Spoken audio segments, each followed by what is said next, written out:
Hey, welcome back to the show. I'm your host, Carlos Reyes. I'm here with the usual suspects, and I'm also here with two of my dear friends and mentors that are tuning in for today's subject. I don't know if you know this, but Charlie Kirk, founder of Turning Point USA, was assassinated on September 10th of 2025 while doing his American Comeback Tour up in Utah Valley University. And we just want to start with a moment of silence for him and his family.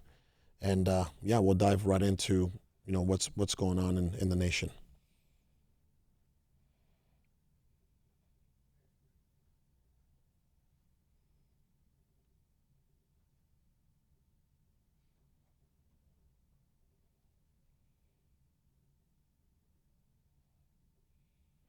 Thank you for that.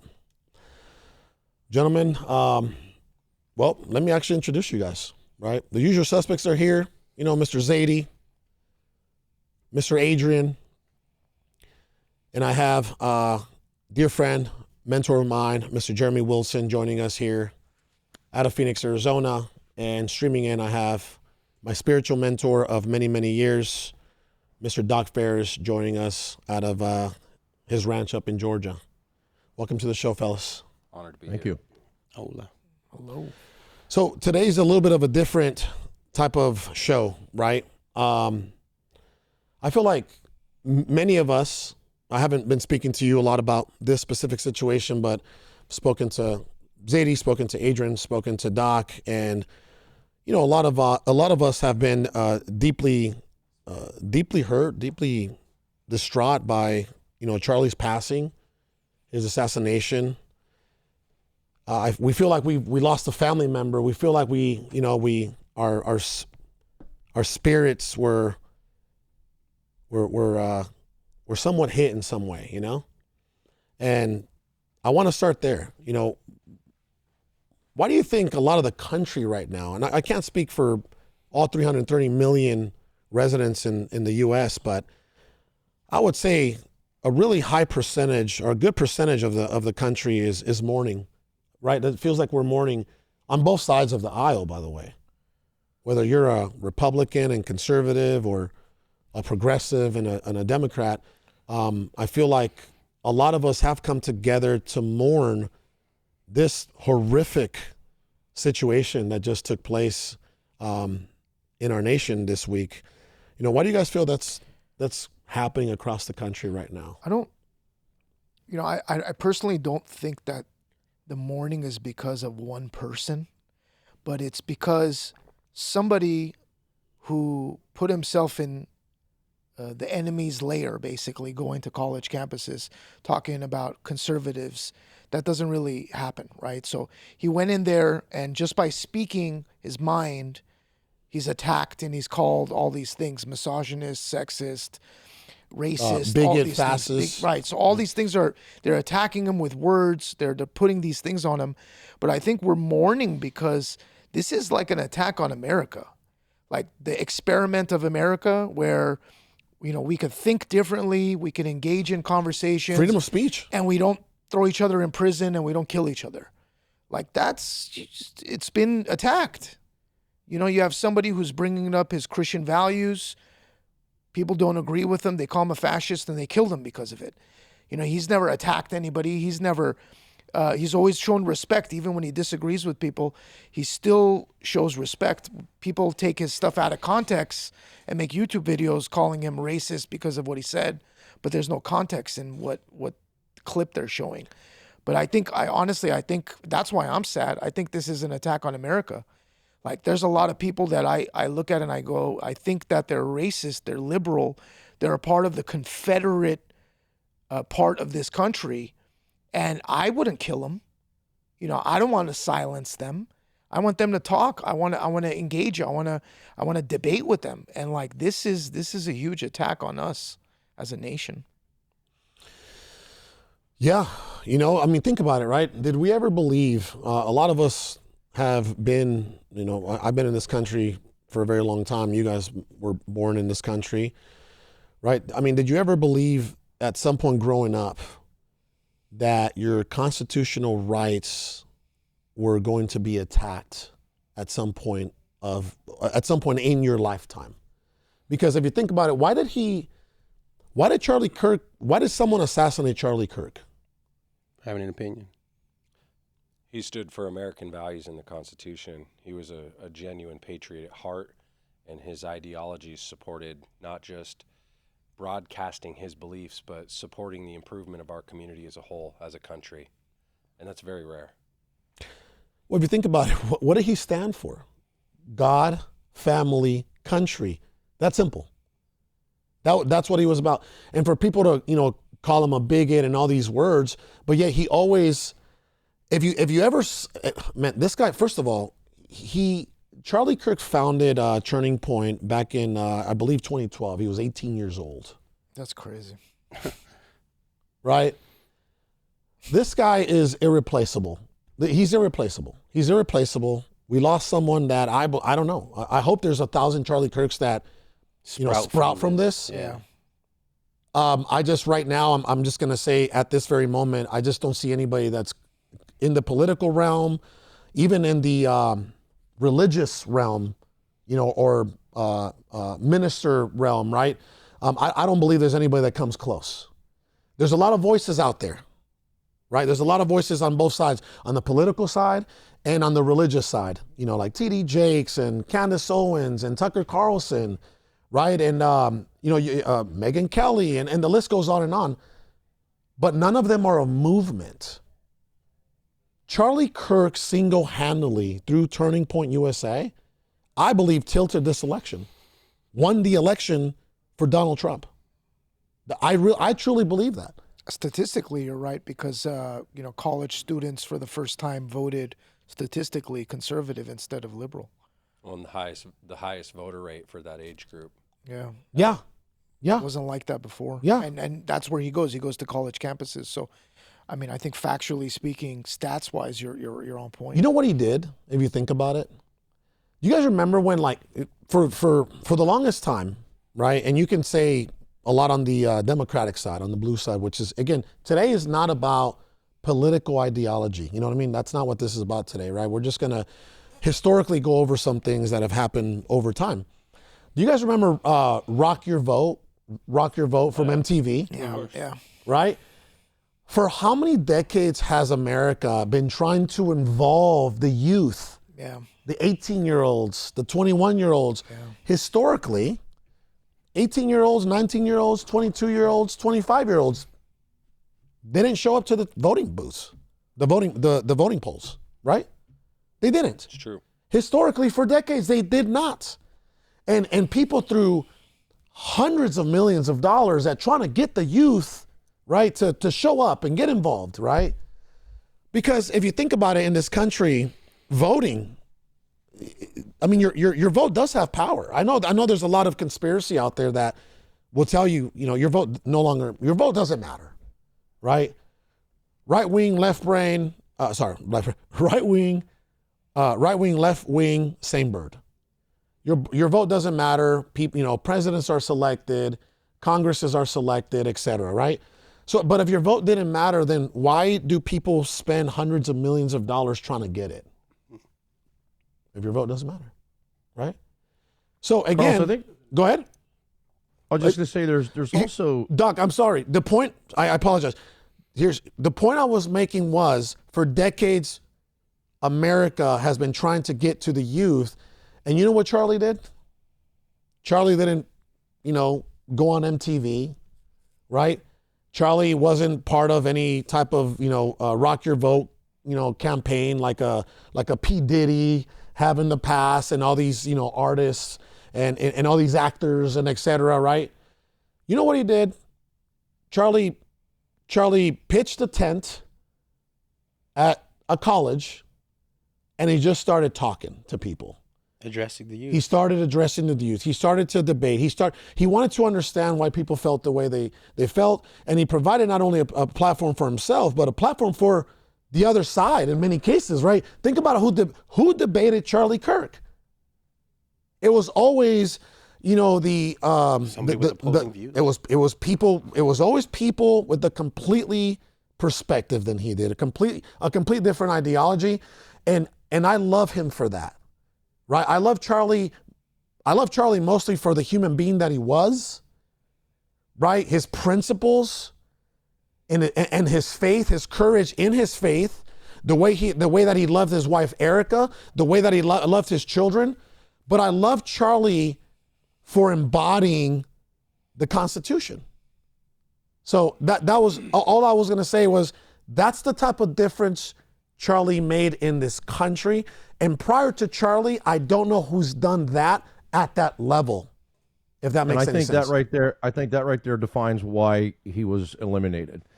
And again, I don't think we have to get into who we think it might have been. If it is this 22-year-old kid that they've got in custody and that's him, so be it. But you're making a point that I think is very important, that Charlie was effective in winning the minds of the youth and the young people back. So many, many years ago, there's an author by the name of George Orwell. He wrote a book called 1984. And the book designs what's known today as the Orwellian society. And the whole process of this was, how do you get a government? How do you get a nation? How do you get people under the control of a government? So it's through total surveillance, which we have already. It's through the control of truth and language. That's the media. That's propaganda. We have that. It's through the loss of individual freedom. And then the last one is through fear and manipulation. And so for the last 60, 70 years, the idea behind the public schools, the public universities, has been to win the minds of the youth. So if you think about this for a minute, guys, there was a time in this nation when we were called a Christian nation. A Christian nation is a group of individuals who is exposed to God and morality first, and then they reconcile secularism through the lenses of that, through the God and moral lenses. We are now labeled, for the first time in history, a post-Christian generation. Wow. Which means they are now being exposed to secularism first, and they're trying to reconcile God and morality through those secular lenses. And so what happened over the last 60 to 70 years is they have gotten the minds of the youth. We have made them more liberal, more progressive. We have made them more immoral. We have lied to them about their bodies. We have told them and taught them that abortion is okay, that their body belongs to them and not to God, that they came from nothing, that they're going nowhere, and they need to just get everything they can out of this life that they have. That's what we've been doing. Charlie comes on the scene, and God uses him, puts an anointing on him and favor on his life, and he starts to win the minds of the youth back, bringing them back to morality, bringing them back to God, bringing them back to rational thought, and that freaked them out. That is freaking people out. I got a call from my 25-year-old daughter on the day that it happened, and she's bawling her eyes out. She said, "Dad, I don't understand this. Charlie Kirk was the one who helped, was responsible to bring me back to God. He's the one that helped me to get my life in order morally. Why would God allow someone like this to be taken out?"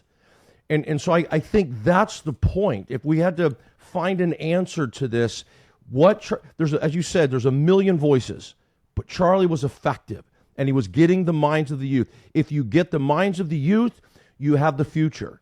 And I think that was the most terrifying part about his life. They knew he had the minds of the youth, and that wasn't going away. It was growing bigger. There was an exponential growth in that, and I believe it terrified him. He's going to be president. Now, I'm not suggesting that there was some sort of ordered hit or anything. I'm not saying that. I'm just saying that the powers that be are not government.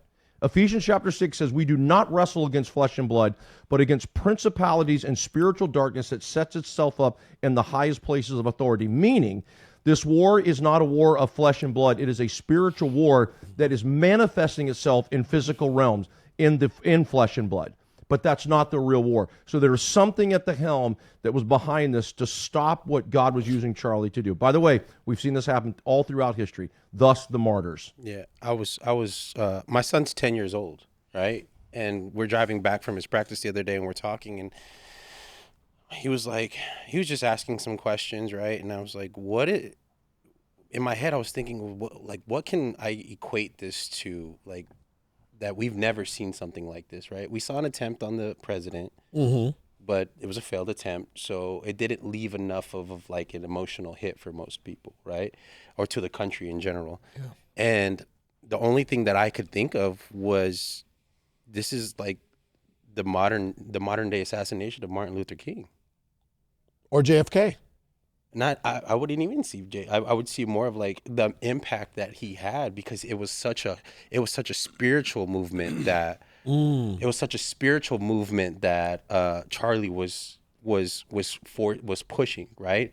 It was this huge force of just love thy neighbor, spirituality coming, and it didn't matter where it came from. It was like, be a good person, have your morals, right? Yeah. And the only other person that I could think of that stature was like, who had that type of impact, who had the youth, who was pushing these people, regardless of what it was, to just continue to just turn the other cheek, right? And that's what I told him. I was like, this is probably he recognized it, because we went to Georgia and we went to the memorial of Martin Luther King, In the house that he was born in, the the house house that that he he grew up in, in the church that he used to pastor. Yeah, and so that was the difference, though, Adrian, and you're right. But the difference is that Martin Luther was moving. It was a move of civility. Yeah, This was give people equal rights. Charlie was calling people back to morality. He was calling people back to God. And so I think that this even transcends, and I had this conversation, the Martin Luther, by the way, not to throw shade on that. That was a very serious thing.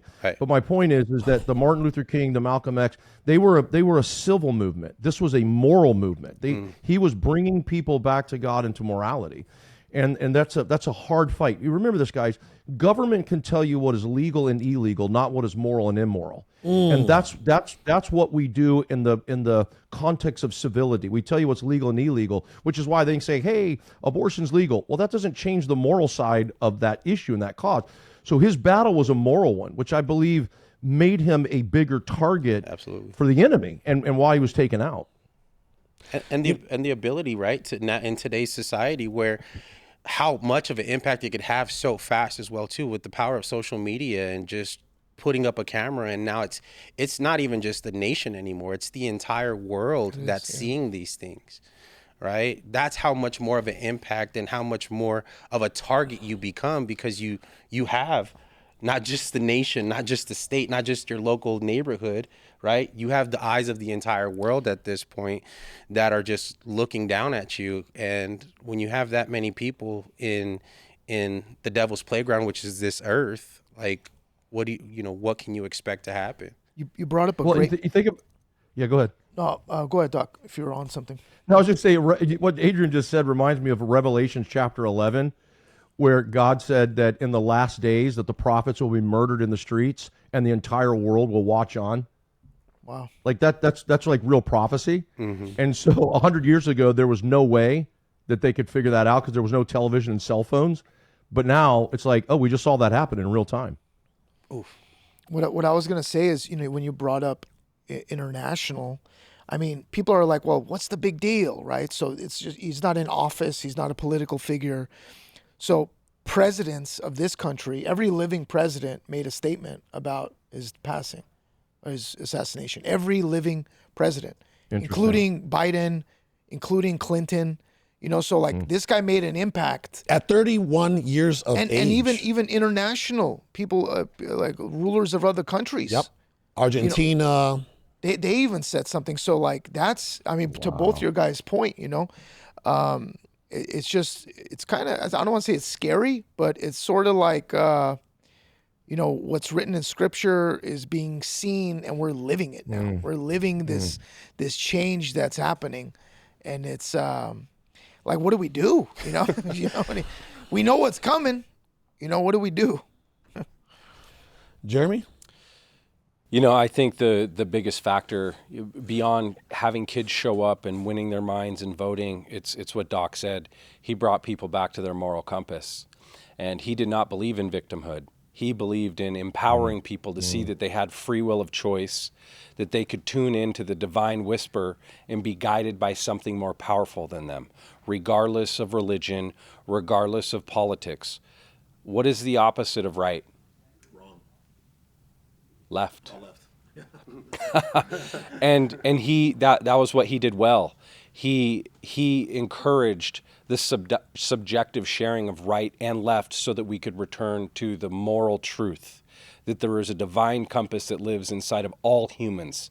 When you see perversion, when you see murder, it is traumatizing, not because, just we empathize with that. It's traumatizing because there is divine righteousness and there are morals and ethics embedded in all of mankind. And that's what he guided people back to. He guided people back to that moral compass that exists beyond political boundaries, beyond religious boundaries. And I think that's the biggest threat beyond even political control. That is the greatest power we have, right? To understand that we have free will, but that we can surrender that will to do the will of something greater to serve all of us. And so that is a threat to any systematic control over any human anywhere, for someone to see that they have choice, they can connect to free will, and that they can choose in the defiance of the perversion that has been very systematically brought upon us as people. I mean, at the end of the day, the spirit that's within us, it's not supposed to be subjected to seeing things like that. It's traumatizing. It's traumatizing. And I think that's the biggest impact that it has on everybody, regardless of your outlook on life, regardless. Your spirit inside of you is not supposed to see things like that. And we saw it clear as day right in front of us over and over and over and over. Everywhere. I shut my phone off. It desensitizes. That's right. nail on the head right there. A funny cat video. A person getting their neck blown out. A girl getting stabbed in the throat. Yeah. I'm curious. A couple weeks ago, I was watching a preseason football game, and there was an extreme injury. Dude went unconscious. How is it that social media can scrub every video? They can turn off the DVR so you can't record and see somebody getting injured on the football field, yet they can promote and prop up the views of this trauma that causes harm deeper in the psyche, in the discipleship of Christ, right? We are here to be the gatekeeper, to not allow indignified thoughts and images into the mind, to protect ourselves and that divine compass so that we are not enraged, so that we're not acting vengeful, so that we are showing up from the service of God and divinity. And that is what they did. Regardless of the cause, regardless of Patsy's and what happened, the real perversion is the exposure and the desensitivity by stuffing murder between cat videos on social media. Jeez. And then having some people, not all, right, but some people cheer at the demise of another human being. It happens a lot, right? And in George Floyd's situation, you had people that were happy that happened as well. It was very minor, but what I'm saying is, why do we as human beings, like, just because somebody is on the opposite side of how we think or we believe, or our moral compass, even our moral compass, if they're doing something that we look at and say that's wrong, but you know what, they're choosing to do that, it's between them and their maker, not us to intervene, right? Yeah. But to actually cheer when somebody's most precious asset is gone, it's so disturbing. It's disgusting, right? I feel like I'm the only immigrant in the room, right? I come from another country. You definitely are. We can all agree on that. Okay. By blood, we all came from a different country. Virtually and physically, right? And I come from a country where, they all over social media, when a cartel member chops off a head, you see it everywhere, right? This is Mexico. I come from a country where someone gets literally shot 30 times. It's you see it everywhere. This has been Mexico for a very long time. And I've been in this country for decades, and what I can tell you is I've never once have experienced the images, right? The gore of someone getting shot in the neck, blood. This looked like a movie, like a horror movie, a Tarantino movie, or a Tarantino movie, like right? The worst kind of horror movie. The worst kind. This was real life, and this was somebody's father, and this was somebody's husband, and this was somebody's son, right? And this was a brother in Christ. And for the first time in my life, being in this country, like I said, I've never seen this in my life in this country. So I don't know what the intentions are behind that. Because if the government or whatever you want to say wanted to get a hold of it, or I mean, Instagram is so quick to suppress and shadow ban, That's what I mean. right? Like, but not for this. Not for this. No, they let Not for it this. fly. They let it fly. They promoted it. They promoted it. But I think you got to remember too, guys, that if Satan is the one that is behind this, and it's not these people that are in power, but Satan that is empowering the people, one of his mode of operandums is the mode or tool of humiliation, and I think that's part of what happened here is that it's an embarrassment. I mean, they wanted to humiliate him in the most possible way, and they're going to continue to just let that play, and again, to desensitize the minds of people. I mean, that is part of the goal. It's part of an Orwellian society. Let's control the narrative, and let's control the propaganda, and we'll get to tell you what you can see, what you can't see. And we're gonna pick the things that we believe are going to impact you the most. So think about what that did to us emotionally. I cannot go to bed. For 2 nights, I have not been able to sleep, and every time I close my eyes, I see that video. And it absolutely wrecks me. I've never had something. I've never seen anything like it. And so it fundamentally and profoundly wrecked me. Well, what does that do to me emotionally? My nervous system is at peak. My emotions are completely dysregulated. And so of course we are, if you don't have the tools to regulate and get back in check, of course people are going to spin out of control. Is that the plan? Is that the goal? Satan's goal is to divide and conquer. And I think we're seeing that right now. I think you're dead on the money there. Emotion, energy, and motion. They knew how traumatized people would feel. Who hasn't gone through every stage of grief, anger, sadness, fear, hopelessness Depression, for the future. yeah. And emotion is designed to be deployed, right? We feel so that we can heal. Exactly right. And if you can express that emotion in a way that you see that it's going to heal, we won't repeat this again, it is going to be projected externally. That's why you see the rage on both sides of the fence right now. All of that emotion is being deployed against each other. It is the classic divide and conquer, right? It really is. Yeah. It's The, triangulation.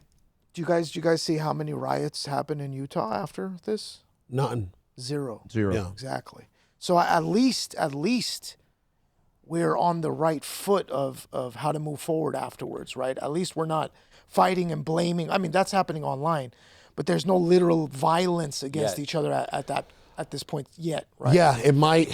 We'll see where it goes, right? I think everyone's still in a little bit of shock. Yeah. 100%. That's it, Jeremy. Yeah, you nailed George it. Floyd happened the day later. There was riots, So, Well, Yeah, but Yeah, you no, didn't watch the I've man's been in life. shock. You told me. We were on the phone. Leave his you were the body. one that told me. Yeah, And I was like, my brain couldn't even register Yeah. entirely. yeah.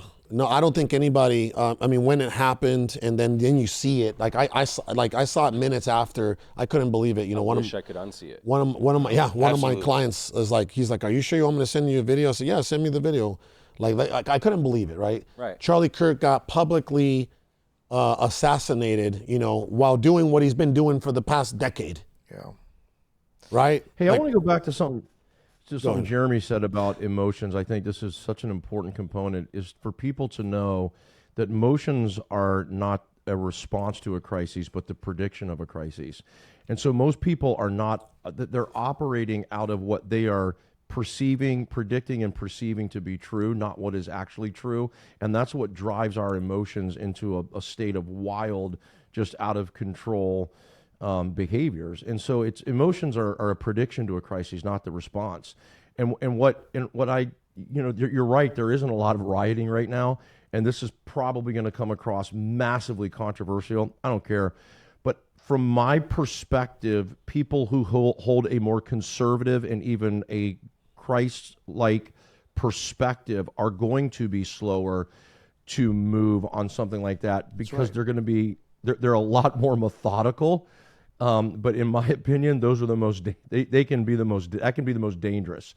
I mean, there's a lot of conversation that are happening from a lot of strong conservative people who are resolute in where they're going from here and what they're going to be doing after that, right? I mean, they're resolute in this. black and And I feel like we have on the right side, We're not as aggressive in immediate appearance, but don't mistake our meekness for weakness, right?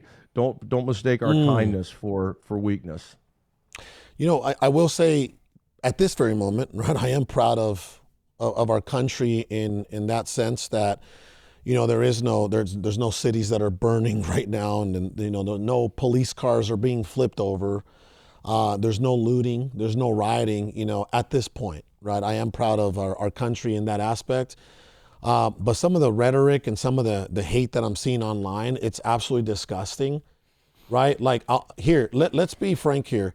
Some of us are conservatives, and no matter what ideology, you know, you're a part of, what I'll say is this, you know, I don't remember us conservatives ever celebrating the death of anyone. No matter whether we agreed with their ideology, religious ideology, political ideology, right? Geopolitical ideology. You know, if someone that I completely dislike, you know, from the other side passed away or was assassinated or murdered the way Charlie was, I wouldn't celebrate that. I would not celebrate that at all. And it's kind of demonic, right? And you know, and here's what I said the other yesterday too. You know, what I will say about Charlie is this, right? I said, you know what? I hope that, you know, I pray that I live in such a way that demons do rejoice in this world when I die too, because that's what you're seeing. You're seeing demonic spiritual forces come forward and celebrate. Well, that's what It's disgusting. You're seeing the great divide, right? Of good versus evil? Exactly. Logic versus Exactly, because at first it was like blue versus red, right? Mm-hmm. And now it's like good versus evil. Blue and red are both on the same side, on the good side. But then you also have the people that on the other side that are just, you know, and that right there is what Charlie was actually trying to accomplish. Mm-hmm. Unity. Yeah. Unity. And we talked about this right before the podcast even started, is like sometimes we don't even get to see our legacy actually unfold. And Charlie's and the assassination of him, what has it created, right? It has, in reality, even though, because once again, this is not God's earth, it's created unity on one side, but even more so like with people that didn't agree with his points, didn't agree with his views, didn't agree with those. Even some of those people are starting to feel empathy and sympathy, so they're moving over to a side of light instead of getting out of the darkness and getting onto the side of light. And you know, a lot of people are becoming aware of what their political affiliation and ideology is with, you know, with Charlie, with the assassination of Charlie.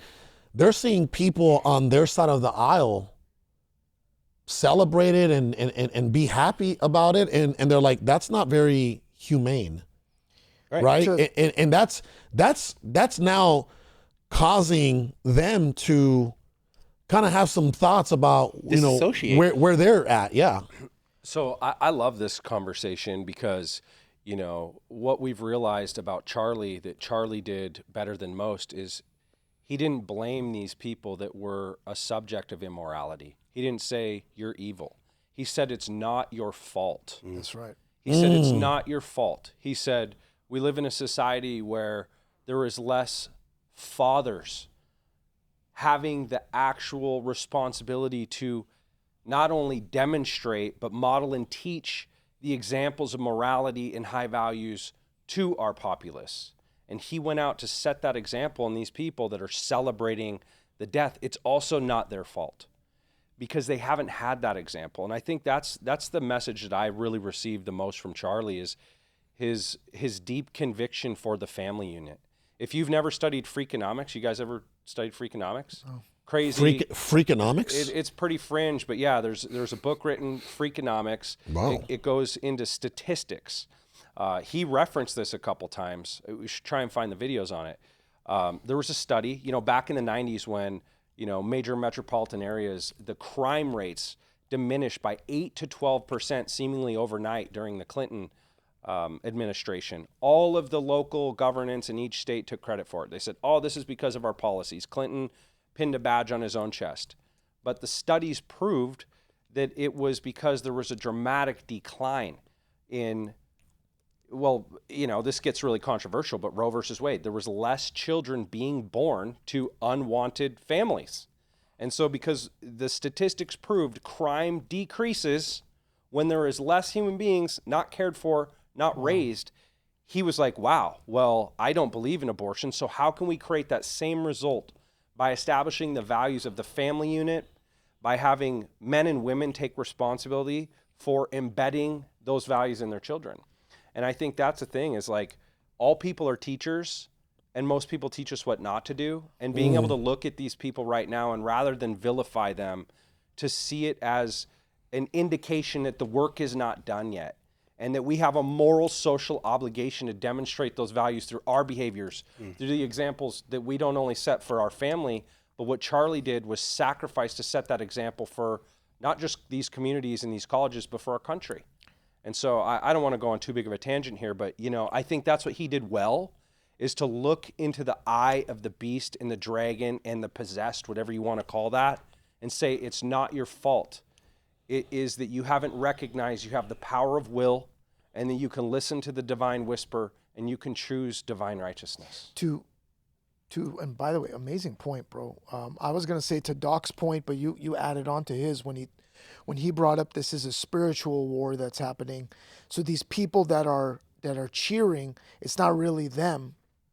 To further to your point too, you know, it's not their fault. What's happening is, you know, they're being run by the spirit of mammon. You know, they're being run by greed. They're saying to themselves, all right, you know what? I'm going to get some posts. I'm going to get some views if I talk about this in a negative light, because there's a lot of people that hate him. So if I tap into that, I'm going to get my numbers up. I'm going to get money. So they're trading in their moral compass, right? Their moral compass for money. Idolatry, 101. So it's interesting. Hey, Jeremy just brought something up. Jeremy just brought something up super profound, and I hadn't thought about this till he just said this. But what Charlie was calling these young people in to do was break generational curses, and Satan hates when generational curse. That's how he owns the world. It's through the passing along of generational curses. And, you know, Jeremy, that was a very deep and profound point about part of what his call was and where his anointing was and his favor was and where God was using him. And I know that's what was pissing off the enemies of this earth, is that he was teaching them how to break generational curses. And by the way, if you've ever broken a generational curse, number one, you know the power and the authority that comes with that. There is no feeling, there is no power that you experience like the power of breaking generational curses in the moment, right, for you. But what the impact that has on the generations to come. I mean, think about the significant generational impact that has when you start to break those curses. And so we're living in the most fatherless generation. A child, this is science, we got data, a child is more likely to grow up with a household pet than they are a biological father. That is our reality. The most fatherless generation in American history. And so we have kids who are being raised with no standard of life. They have nothing, right? So what they see is repeated curses over and over and over again. And Charlie was helping him break it. And I think that is huge. That might be one of the biggest dynamics in this whole thing that nobody's thought about. You know, you just said it, Doc. You said in American history, I feel like a lot of the free worlds don't have these type of challenges to the severity that we're seeing them, where, you know, households are growing up without a father. You know, if you take a look at some of the other countries, as poor as they may be, right? They may lack resources. They may lack, you know, structure, political structure, right? However, I see often, you know, when I travel, where I come from, that the household still has the family dynamic, the family unit for the most part, not all the time, but in most cases, that's still happening in other countries. You know, there is a mom, there is a dad, and the family unit is still there. And I feel like America, right, specifically, that's not even an interest anymore. They don't have that luxury in other countries to not have both parents in their house raising a child, even in a beaten family, and even in some of these other countries, right? It's like you mean like domestically abusive? Yeah, like they still They still stay. have to stay, right? Because they simply just don't have. It's you know, as crazy as it sounds, it's a luxury to say if you want to have both parents in your house. Yeah. For us in the United States, Well, in some of these other countries, just think about the logic, right? It's sometimes counterintuitive, but nonetheless, it's there. It's more frowned upon for a woman to leave her family because she's running away from a domestically abusive husband than it is, right? Then it's frowned upon. Then they actually frown upon the husband that's doing the beating, doing the right? beating, yeah. So, I mean, that may be culturally counterintuitive, but nonetheless, right?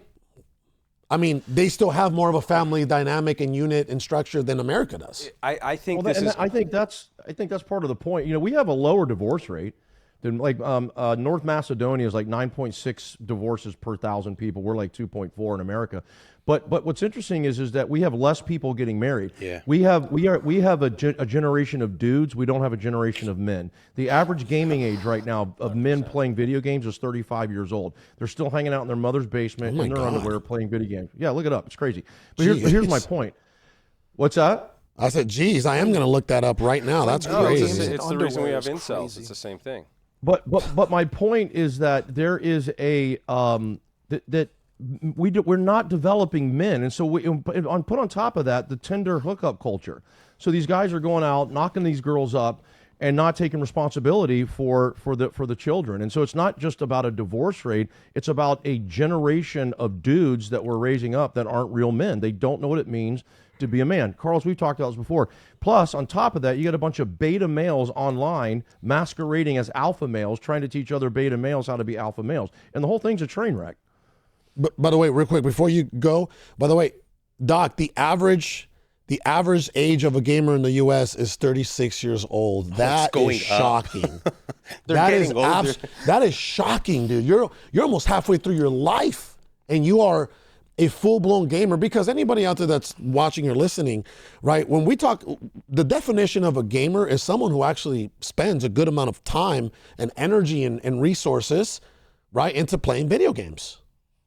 You know what I mean? Like fully, you know, it's what they do. It's their priority I think it's like in life. If you have like an 8-hour work shift, if you have an 8-hour game shift, you're a gamer. You know, That's crazy. Go ahead. And that's the point too. You go look at gaming, look at games like Grand Theft Auto, another form of desensitization. Wow, yeah. It's actually Duty. not only desensitized, it's promoted. Fortnite. You look at people like, you know, I'm not here to shit talk or get in circumstance, but look at Aubrey Marcus this last couple months. They're literally saying that we live in a post-monogamous era. Post-monogamous. Wow. Post-monogamous. Wow. And so this is the real problem, what Doc just said. A fatherless society. And even beyond fathers, think of the concept of rich dad, poor dad. That's what Charlie was. He was a divine dad. We require examples of leadership. Since 2001, no one's trusted authority figures in leadership. People don't trust the police. People don't trust politicians. They don't trust corporations. They don't trust doctors. They don't trust anybody. But they trust the guy on TikTok making videos. They trust the guy on dancing. TikTok. You mean the And- online coach and that's like- telling them to be bald, pumped with steroids, tattooed up to the neck, Highest body and count possible. highest, yeah. You know what I mean? Like that's crazy. Is that what are we becoming as a country? That is the real divide and conquer. Did you know that still to this day, America has the highest per capita single family ownership in the world? And that it is shifting. If you've watched, look at all the BlackRock and all the funds that have been buying single family homes over the last 5 years. This is one of the greatest conspiracies on planet Earth. Divide and conquer, you can see it with politics plain as day.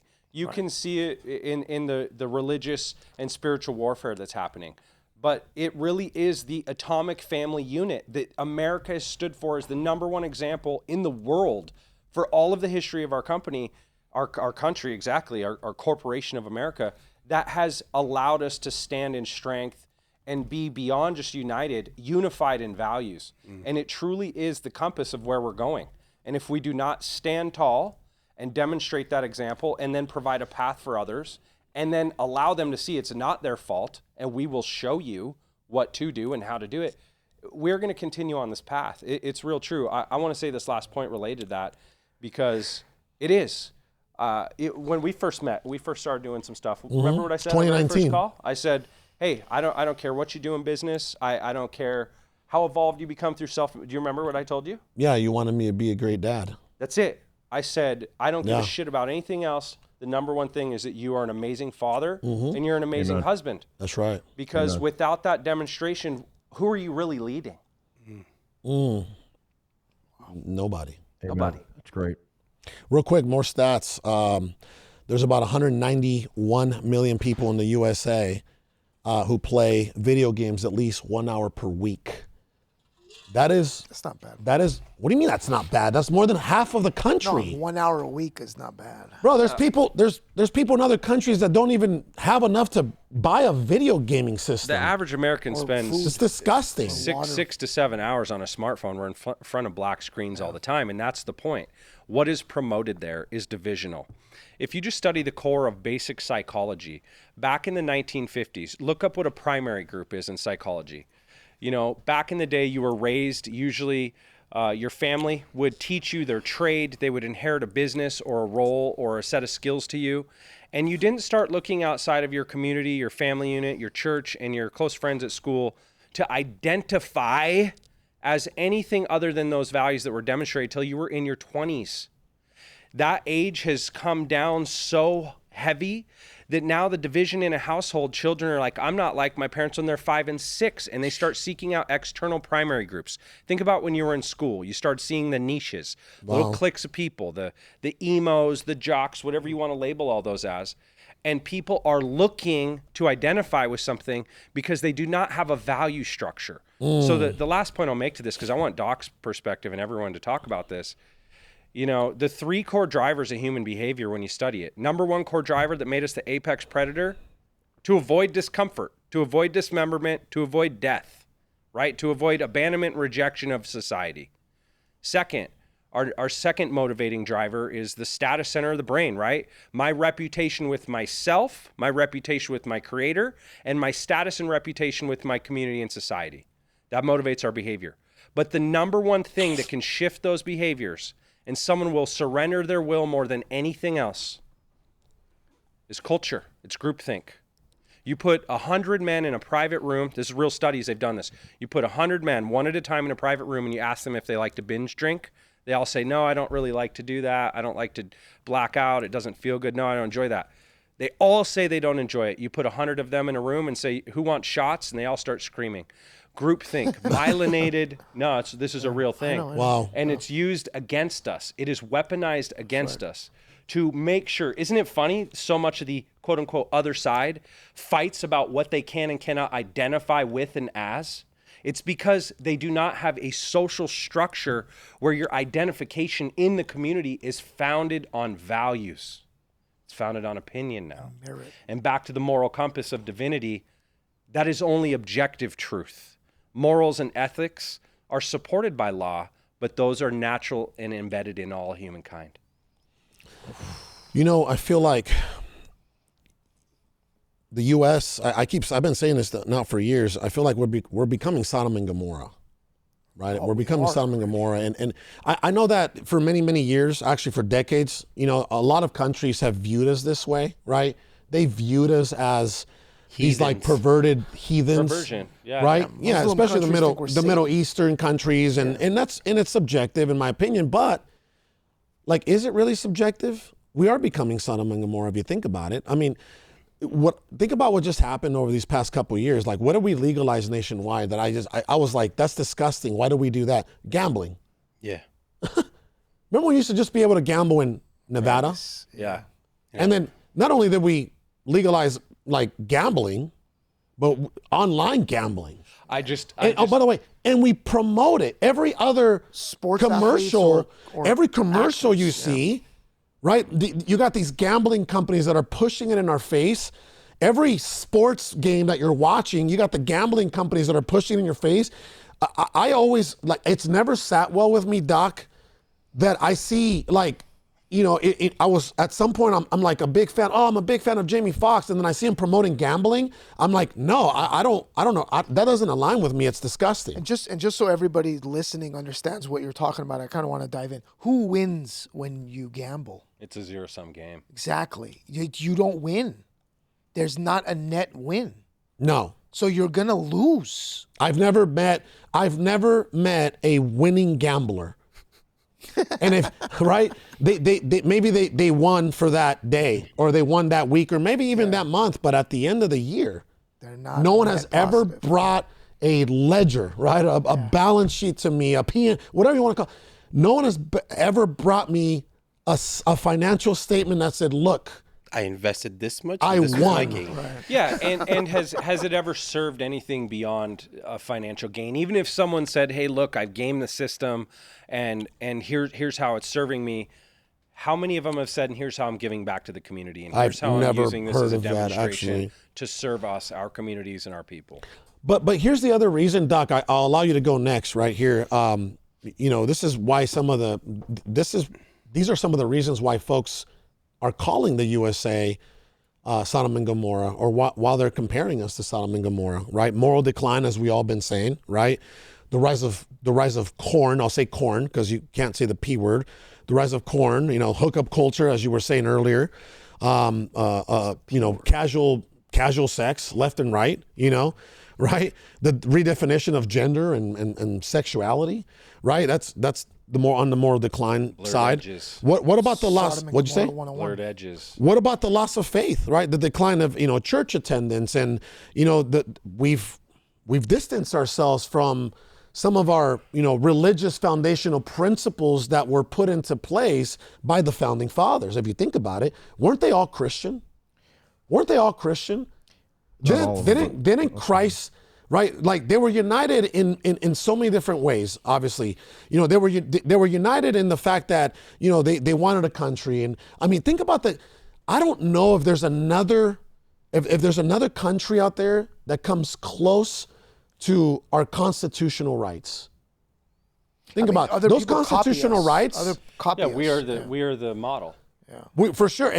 But what I'm saying is, if you think about our Constitution, right? And if you think about its foundation, I believe that a lot of those principles are driven morally. You know what I mean? Morally and divinely, right?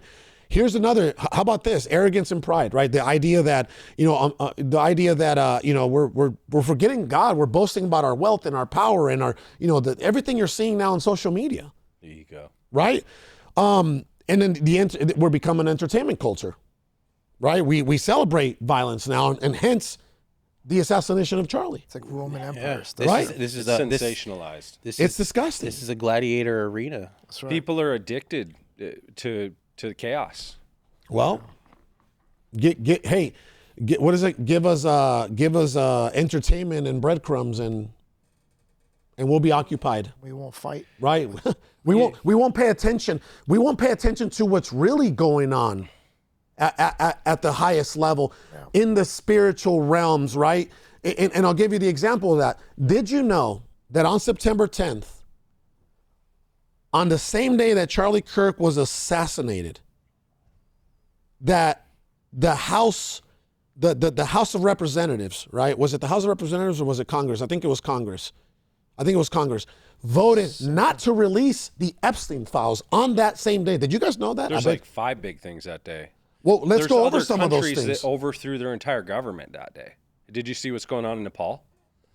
Nepal, but felt nobody knows threatened. Nepal felt threatened because they felt like the youth was going to organize against the government, so they shut down all social media, Instagram, Facebook, all of it. And you know what they did? They burned the governmental house down. They killed the prime minister's wife. They overthrew their government, and they just reinstated a new prime minister. An entire country overthrew an oppressive government. And nobody got nobody have got you involved. Have you seen one post Are- of, is of Nepal those run by buildings Buddhists? burning down? Shouldn't that be all over CNN? Yeah, and France. why is it France not? overthrew part of their parliament. There's like 7 countries. So exactly, they don't want the people to see that that's possible. And regardless if that's Wow. yeah, go look this stuff up. The Wow. Nepalese government was completely overthrown by the youth, who have elected a new prime minister on Discord. Which comes back around, right, full circle as to why Charlie had such an impact. The youth. The Go youth. back to Jan 6. Yeah. They're ready. That's scary for political power. That's very scary. Well, you Sublime said something. Sublime has a song about this, No, but right? here's Can't the fight thing. against the youth. Can't fight against the youth. When we realize we all want the same thing, we do something about it. And I'm glad Doc brought this up and you brought this up. What does it say on the dollar? In God we trust. And what do we all agree on left and right that we trust, we agree on if it's not God? Do we all want to have safety? Every side wants safety. Do we want to have a family unit where we feel significant and cared for and protected? Mm-hmm. Yes. I think that's the biggest thing that comes from this is we all have to zoom out and go, all right, regardless of the color of our hair and whether boys wear girl clothes, all the bullshit that's being focused on, what do we all collectively want and what are we willing to do to reinstate the values so that we collectively have a country and a path to achieve that? Life, liberty, and the pursuit of happiness. Oof, there it is. That's it. That's it. There it is. America, But just to add liberty this, is what is being infringed right now. it's crazy because America, how people don't like America, right? I think it's the only country in the world where people that hate America don't leave. Charlie, how many highlight- videos you see? Can I highlight something that has been brought up? And I think this is, by the way, Carlos, I'm really confused why you've never introduced me to Jeremy before. By the way, you guys have both played a pivotal role in my development over the past 6 years. Well, this guy, I'm going to bring this guy on my podcast. This guy's got it. So there's a couple. Yeah, things. he's a hidden gem. I keep him in my pocket. Yeah. Yeah, I appreciate that. So he said something that is very, very important to this conversation that I feel like will help provide some hope for some people in these weird times.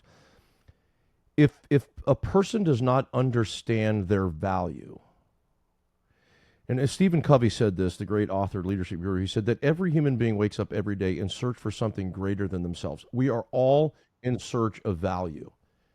But here is, and this was the message of Charlie Kirk, that value is not a destination, it is a starting point. And most people wake up every day and they're in pursuit of value. It's why they behave the way they do online. It's why they join certain cultural groups and become a part of certain narratives. It's because they are in search. They're trying to find value in everything they do. In fact, just take an assessment in your own life. How much you place value on what you do. But when the coin flips, when you flip the script and value is not a destination but is a starting point, it fundamentally changes how you live. But where does so the bigger question though is, where is our value, or where does value come from? In Psalms 139, when David was writing about his relationship in the kingdom of God, he said to God, he's speaking to God, he said, before you formed me in the womb, you went ahead and you saw my days. You established my days. You saw them, and then you designed me for those days. In other words, God designed the purpose before he designed the person.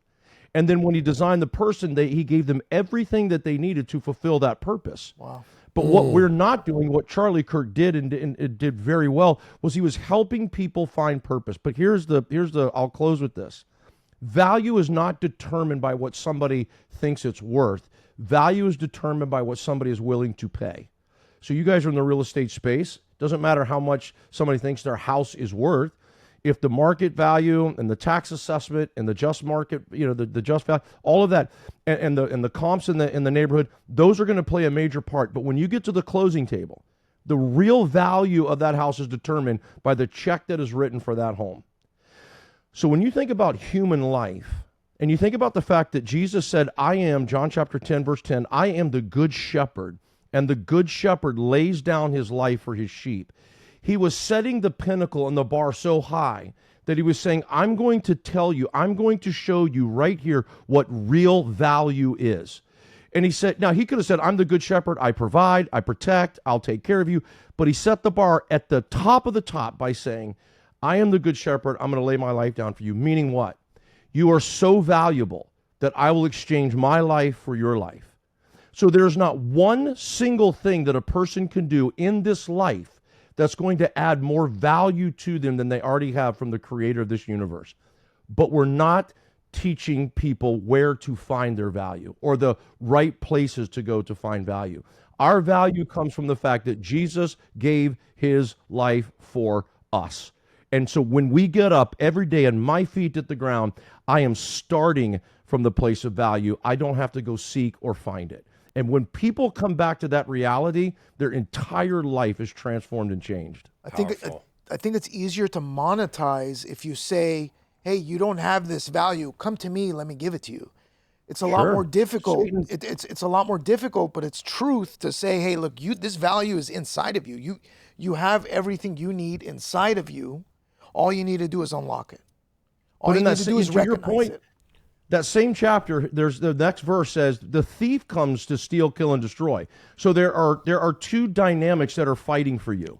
It's the good shepherd and it's the thief.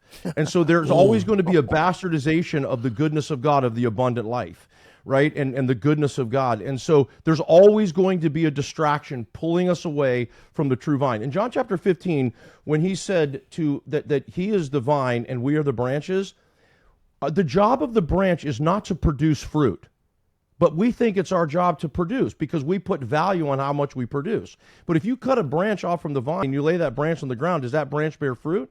No, it withers and dies. I have one job: get connected to the vine, draw value from him, go live life, let the Spirit of God produce the fruit. If we could come back to that reality, the game changes. Amen. You know, Doc, I also, something when you and I were talking this morning, right? You said that Charlie Kirk, specifically bringing it back to Charlie, right, that he was willing to lay his life down for what he believed in. He had courage in his faith, and that's how he wanted to be remembered, right? And was it John 15:13, right? I pulled it up. Yeah, John 15:13. There's no greater love than this. There's no greater love than this, that a man should lay down his life for his friends. And I feel like, you know, Charlie was assassinated for his freedom of speech, right? And everything he did holistically was for the greater good of this country. I believe he truly loved this country. And I also feel like an attack on Charlie, right, is an attack on all of us and everybody that lives in this country, whether you're on the left side or on the right side. Everyone that speaks their opinion. Right? And listen, we can go over a conspiracy rabbit hole. You know, was he a lone shooter? Right? Why were there other people in the crowd, you know, diverting? And we can go down that rabbit hole. And I don't think that's going to get solved anytime soon, but I hope that it gets solved a lot sooner than, you know, some of the historical events that have happened that are similar to this, like JFK, right? Do you guys think that got solved after, you know, what, 60 years? No. We don't even know what happened with the Trump shooter. We don't even know. Yeah, you know, like that's gone. MLK, you know, who took him out? You know, Malcolm X, who took him out, right? Like a lot of these people that have been assassinated over time, you know, what were they really assassinated for? I believe that they were assassinated for freedom of speech in many ways, you know, and obviously they stood for something. They stood for something that was a threat to whoever's operating in high places that did not agree what they stood for. You know what I mean? So think about everything that's happened over the past couple of days. Prior to Charlie, what was it? What was all over the news? And that took the stabbing, right? Once again, though, all over social media, very obviously promoted. Wish I could unsee that video too. Yeah. It's clear that there is a higher power, regardless of conspiracy, that wanted us to see this so that those of us that know that we have will to set a better example, have that power, and that for the rest would be angry and scared and live in a sense of needing someone else to save them, to protect them. The stabbing of Irina Sarutska, right, a 23-year-old Ukrainian refugee who came to this country fleeing a war. So she came to this country seeking what? Shelter Safety? and safety, opportunity. Safety? The poor girl got on a subway in North Carolina after she did a shift at the pizza place she was working. Her first day. Her first day? First day. That's what I read. What? She gets on the subway. She gets on the subway. She's like, man, this is a much safer place than where I come from. Where I come from, Russia's bombing us every day. Gets on the subway, has a seat. You can tell that she felt so safe because she just, like, she completely let her guard down and she gets on her phone and she's just on her phone. Chilling. Relaxed. And then senselessly, an animal brutally stabs her in the neck. And she dies 2 minutes later. She bleeds out. Did you know that actually happened 2 weeks before it went viral online? Yeah, I did. So that's my question. Why weren't they not promoting it for 2 weeks? Why wait? Why wait for all 40 to 50 this? people are murdered in the United States every day. Why is it so heavily promoted right now? Why does another power want us to all feel grief and fear and anger and sadness? It's obviously They're losing control. They're losing grip of the motive people. that none of us will know the answer for, but it's very clear that all of us are feeling those feelings. There was a shooting at a school that same day. Same too. day. That's right. Yeah. Same day. Oh, Like and we in said, the Catholic school? government's being overthrown. Well, it all comes back to the Orwellian society. I'm just telling you guys should read the book 1984. I mean, that's control and manipulation. We were all forced. And so they Surveillance can control state. Yeah. Wow. What's that? Surveillance state. Surveillance state. Yeah, if they can control the minds of the people, which is what propaganda, the news and propaganda, social media is doing now, then they've got us. They own us. There's no escaping this, right? There's no changing this. America's not going back. Like, none of that's going to happen. There's got to be some things that we're doing to provide hope to people. It's part of what, why I get up every day. I'm working to help people find health and wholeness, to become emotionally stable, to become spiritually whole, to come back to their creator. There's got to be, we've got to be pointing people in the right direction. And we could sit around and talk all day about who does what and who killed who and who was shooting who and who was behind what and who appointed what. I think those are all the wrong questions. I mean, it's fun to talk about. We're just sitting around having a cigar and a whiskey, but it doesn't matter in the grander scheme of what are we doing to help people and to bring people into hope and change. And that's my mission. That's what I live for. And here's what I know to be true. One of the reasons that we are feeling so deeply and profoundly the loss of Charlie Kirk is because real men saw what it cost to be bold and courageous about their faith. And they're struggling and asking the question, am I willing to kiss my kids and my wife and walk out the door and possibly never come home again? Do I have that type of faith, and am I willing to live at that level of boldness? That, in my opinion, is the real tension that real men around this country, specifically God-fearing men, are asking.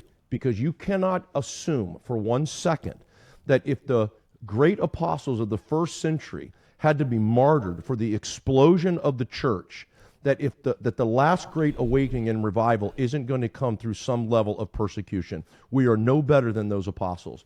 And I think there's something at the core level of our soul that knows something is coming, and we're asking ourselves at a deeper level, am I ready for whatever that something may be?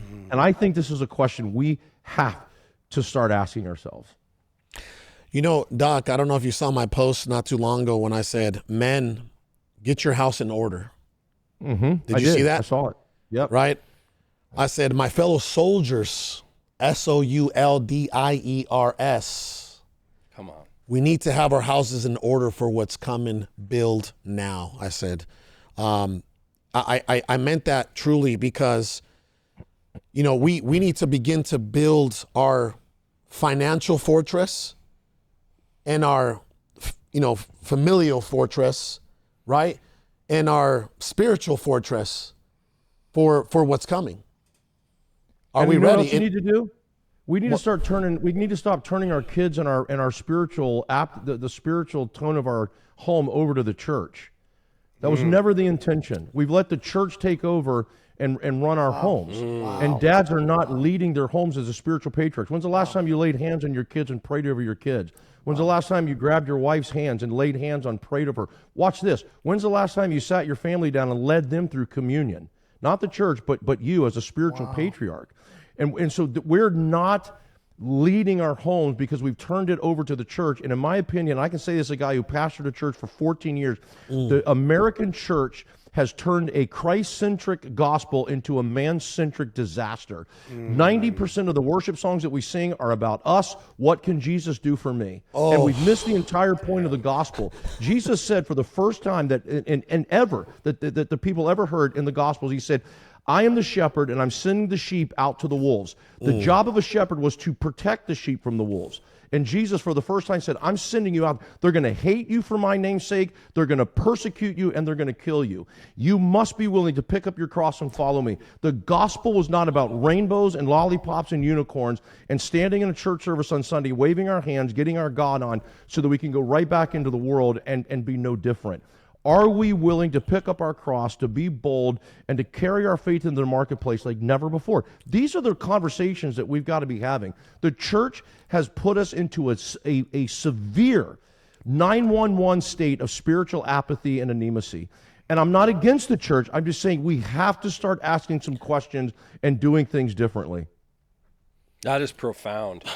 That is profound. That hit me like a ton of bricks in the heart. And you said a couple things there that are so dead on. I'm actually really inspired that you said that, because a lot of people that even do call themselves Christian have surrendered that authority over to the church, and they haven't taken the responsibility to lead as the head of the household, let alone the core example of divinity.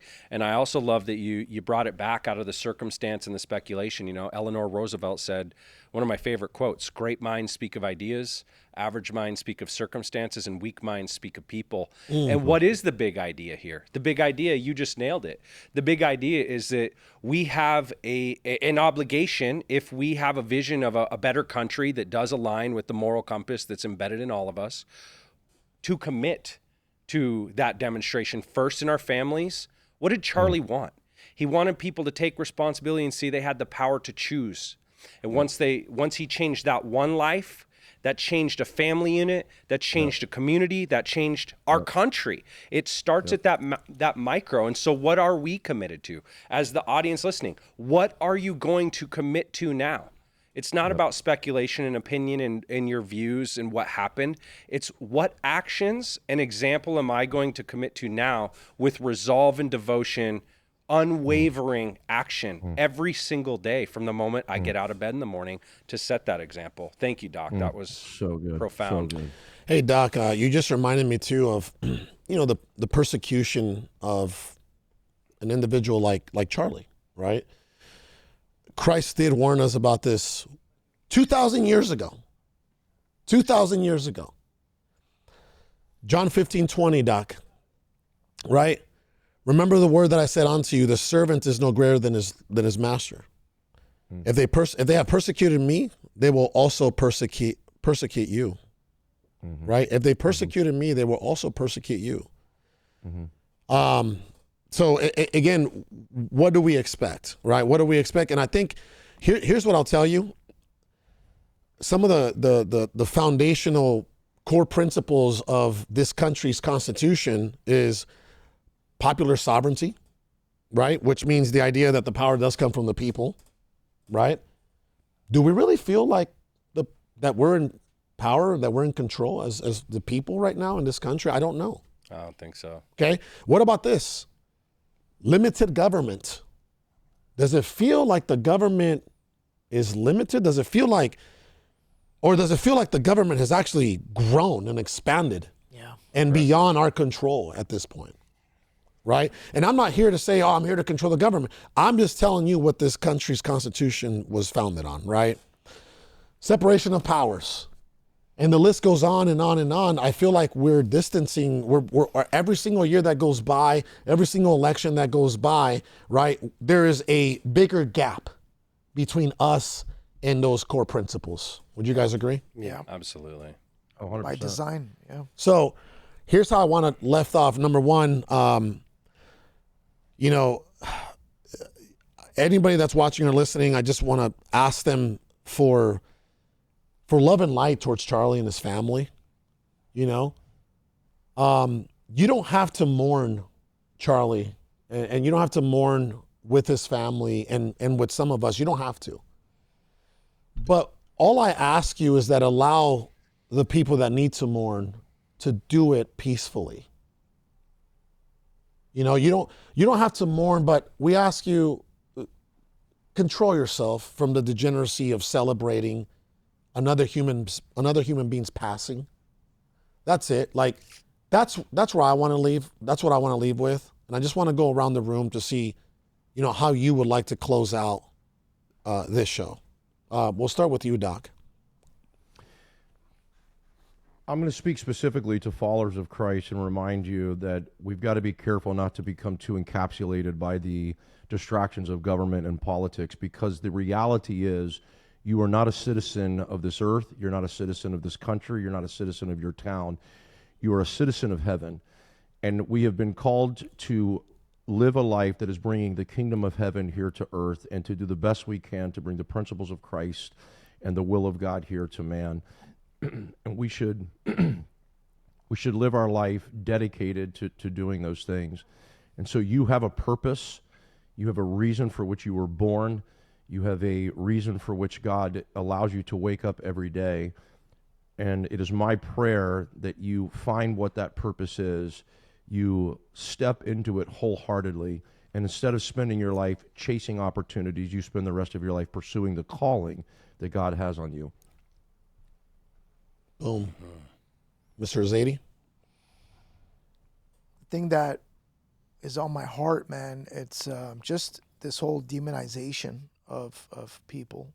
And it's not to any of us, because it doesn't really matter, because everything flows down. So it starts at the top. You know, when we have leaders of this country, you know, the people that we've elected to lead us, government, Congress, senators, even the White House, you know, when they demonize people, when they call people certain names, when they attack, there's a consequence for that, man, because there's leaders and then there's followers, and followers do what leaders say.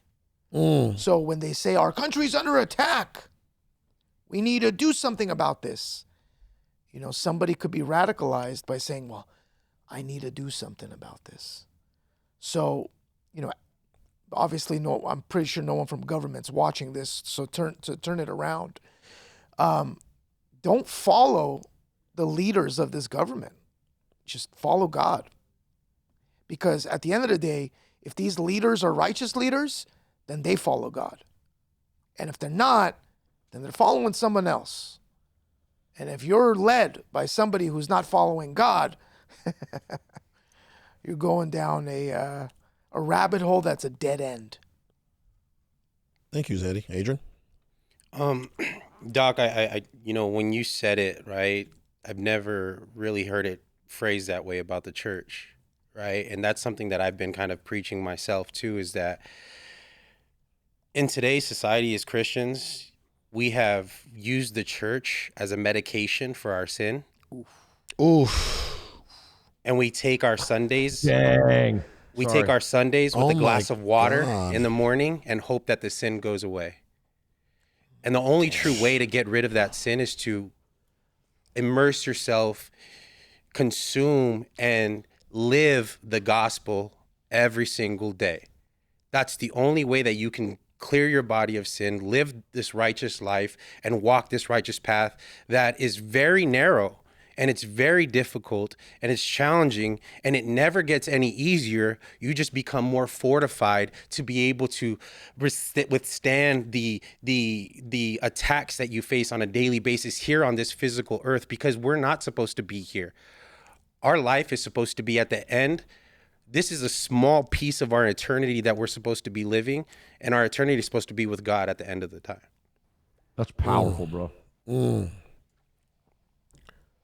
Wow, medicating our sins. Yeah, I'm actually, you're going to see a whole reel come out on that, so thank you very much. That was that was a Mike powerful Tyson points. punch in the first round. Powerful. Yeah. I would close out with this. I'll do my best to keep it brief, which might be difficult, but it's clear that we have lived in cancel culture for a while, right? And the reason we live in cancel culture is because so many people are disconnected from their natural morality. And so rather than feeling the shame that comes from morality as the actual indication of sin or as the indication of a demonstration of the opposite of morality, human beings go to blame. They get down to guilt. If you study that Hawkins scale, they get to guilt and they blame, they project, they don't take responsibility. And so I would say, really consider that compass that lives inside of you, whether it's exactly looking at porn or masturbation, whatever it is these listeners are doing that knows is outside the guidelines of morality. Just start listening to that whisper of divinity. It's not there to make you feel shame to live from that place. It's so that you turn your back on that shadow and you remember that you have the will to demonstrate a higher morality. You wouldn't have that feeling. I believe shame is an indication of morality. If you don't have it, by psychology, they call you a sociopath. That's these people that right now are shamelessly celebrating. And so for me, it's consider in which ways. Right now, ask yourself, what is the area of my life I feel the most shame because I am not demonstrating the highest value? My grandfather was like a father to me. And when he passed in 2013, it was probably the last time that I felt this grief at this heaviness, because there was values he brought into this world that I knew that with him gone, I did not at that time have the capacity to make up for that loss in that demonstration of values. And I feel that with Charlie. What Doc said, how many people can feel, am I willing to face the coward cancel culture and potentially risk the highest cost, my life, for my cause in the face of immorality? And I feel like that's really what I want the listeners to walk away with. Where can you immediately turn your back on the shadow of immorality and shameful behaviors and begin not to criticize or point fault at those that aren't, but to be the example, to be the demonstration, to be a leader for your family and your community of something higher than that, to give the best form of divine example. It really is that clear for me. It's right now a divisive time where one side wants to cancel the other. When you were saying that, Doc, I was like, you're right. There's a lot of conservatives that are going to slam the door now and forever, black and white.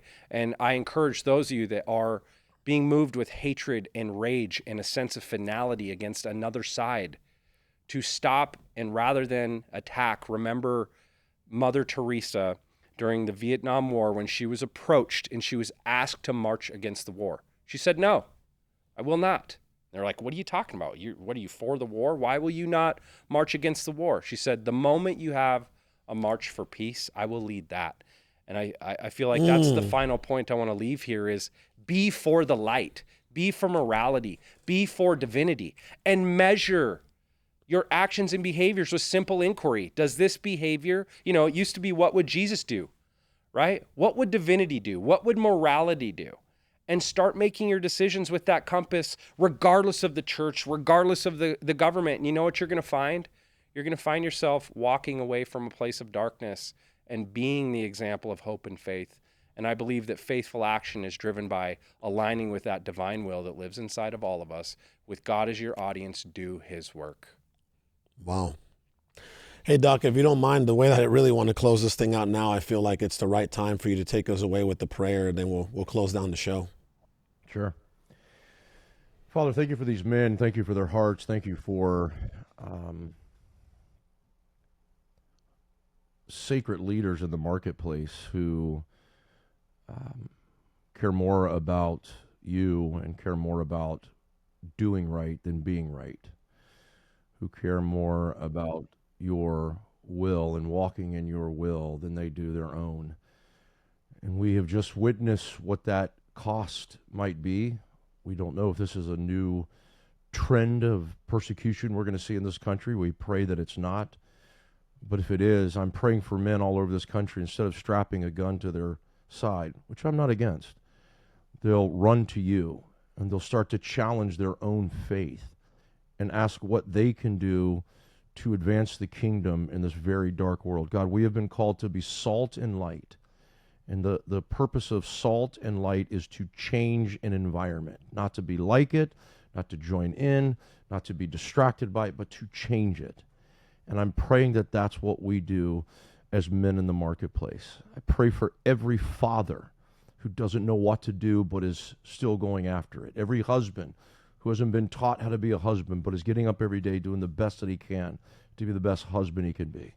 And I pray for every mother. I pray for every wife. I pray for every son, every daughter, every brother, every sister. I pray, God, that we come together in unity in the Spirit of God, and we don't let the voice of Charlie Kirk end in this tragedy, but we take up the right arms. We take up the same arms that Charlie took up, and we follow in his footsteps, and we carry his legacy into another generation. Thank you for his life, how he's impacted my life, but more importantly, how he's impacted the life of my children who are in a better relationship with you because he existed.